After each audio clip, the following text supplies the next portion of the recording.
back to the channel. This will be the third out of 5 tutorials on how to make felt flowers. Today we'll be making a peony.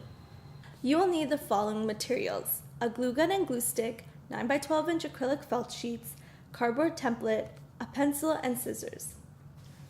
We will start with our 9 by 12 inch acrylic felt sheets.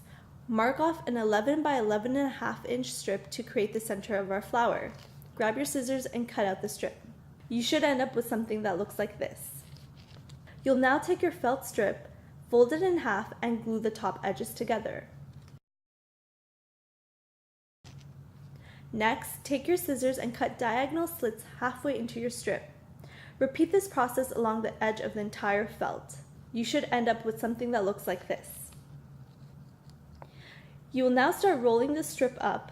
Make sure that the bottom of the part of the strip is aligned evenly as you roll. Secure the end with a dab of glue. Great! We can now set this aside and move on to our felt petals. Similar to our anemone tutorial, you will cut out a teardrop template, but this time the top of the flower petals will be wavy rather than flat. Place your template on your acrylic felt sheet and sketch out 10 petals. You should end up with something that looks like this. Next, we will glue the bottom of our petals and clamp them together like so.